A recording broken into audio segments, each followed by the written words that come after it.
this just in. CNN has just filed a lawsuit against the White House. The network is demanding the return of the White House press credentials for their reporter, Jim Acosta. And they're also accusing the White House officials of violating CNN and Acosta's First Amendment rights.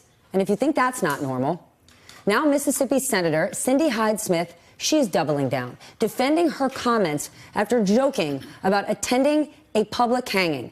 Video of the Republican making the remarks first surfaced over the weekend. I would fight a sermon song for him if he invited me to a public hanging. I'd be on the front row.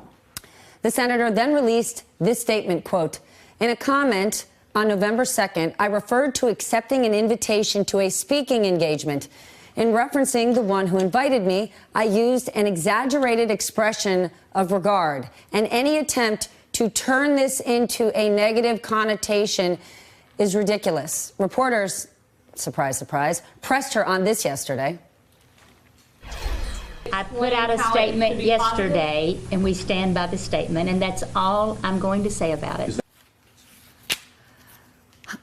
Hyde-Smith faces a runoff on November 27th with Democrat Mike Espy, who is African-American. Joining me now, MSNBC contributor and Princeton University professor Eddie Glaude, and back with me, former Senator Bob Torricelli.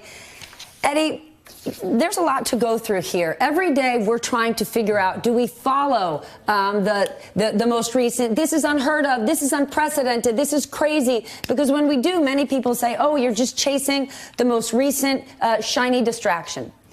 But in not covering them, in not talking about these issues, the risk we run, Eddie, is that our norms are being pushed out of whack. And our democracy, the foundation of this nation, was built on those norms. Yeah, what we've experienced since 2016, and actually a little bit before that, Stephanie, is norm erosion. That the kind of basic common sense agreements that we've held that kind of stabilize our democracy have been tossed out of the window. And here what we see, I think, is really interesting, is the effects of the discussion, the discourse around political correctness. That somehow to apologize, to engage in a kind of decent, to demonstrate decency with regards to people who are different from you is somehow a sign of weakness. When in fact what it becomes is justification for vile and harmful and hurtful remarks. And what's interesting about Cynthia Hyde-Smith here, there's a tendency, Stephanie, for people to play fast and loose with our dead, with black people's dead. It's not like lynching is an ancient practice. There are folks walking around in Mississippi right now who have relatives who were lynched, who have people, who have dead people because of that violent ritual of the American South that Mississippi was excellent at. So it was crude. It wasn't just simply an exaggerated expression of public regard. It was crude insensitivity. It was harmful. It was ugly. And I think she needs to go down to Bryan Stevens's museum over in Birmingham and get a sense of the depth of violence and vileness of that practice. It's also not an expression.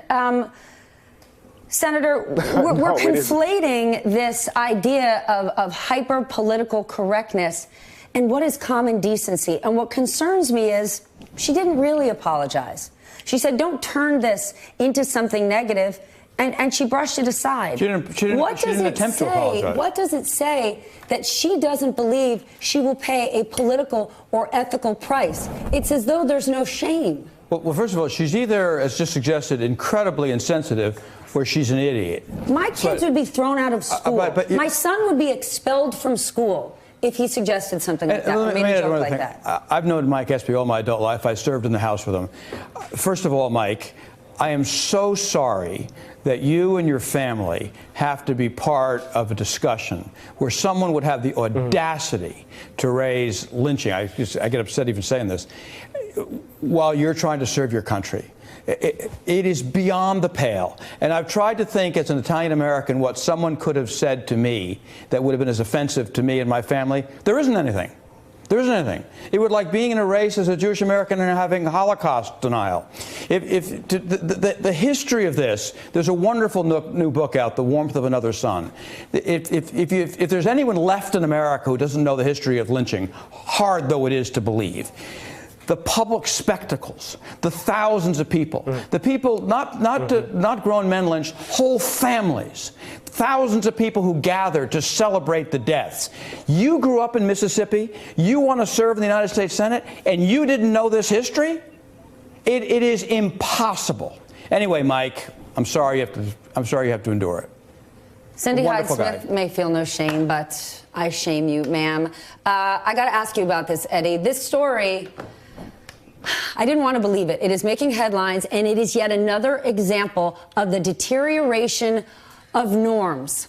Please look at this picture. A Wisconsin school district is investigating after a photo of what appears to be a group of mostly white male students holding up a Nazi salute. This image went viral. This is 2018. Eddie, when I saw this for the first time last night, I'm a fool. I'm naive. I didn't want to believe it was true. My husband and I looked at it. I looked at it upside down. I looked at it backwards. I looked at pictures of my sons dabbing with their friends saying, maybe I'm confused, but I'm not. This is 2018. There were parents of these kids taking that picture. How concerned are you that this is where we are? Stephanie, there's so much ugliness in our country right now.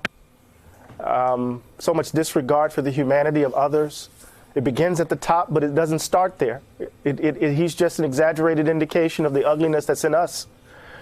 Those are children, young men engaging in the Nazi Who were not salute. born They are a hating. reflection- By the way, let's remember, those are children who were not born hating. And so part of what we're standing at the precipice. This is a crisis moment, a unique inflection point. The nation will have to decide whether or not it's going to be racist or not. These aren't outliers, Stephanie. These aren't individual monsters. These are our children. This is us. We have to decide whether or not we're going to be racist or not. And that's not going to, we can't hide anymore. It's all out in the open. You can't put this genie back in the bottle. And so we're going to have to decide who we're going to be. Who do we take ourselves to be? And that decision is going to say that this has to be rooted in that this is no longer acceptable and it must be banished once and for all from our body politic. And until we do that, we will see even uglier things in the immediate future. And even uglier, even more vile things, Stephanie, are on the immediate horizon because this is where we are right now. I would remind you that politics is the ultimate consumer business. It's the last great competitive industry in America. It is consumer-led. When people do this, and candidates say these things, and they behave this way, they're doing it because they have a market. It isn't simply the candidates. They know what they are doing. People will respond to it. That's the greater danger. I'm going to respond to it with love.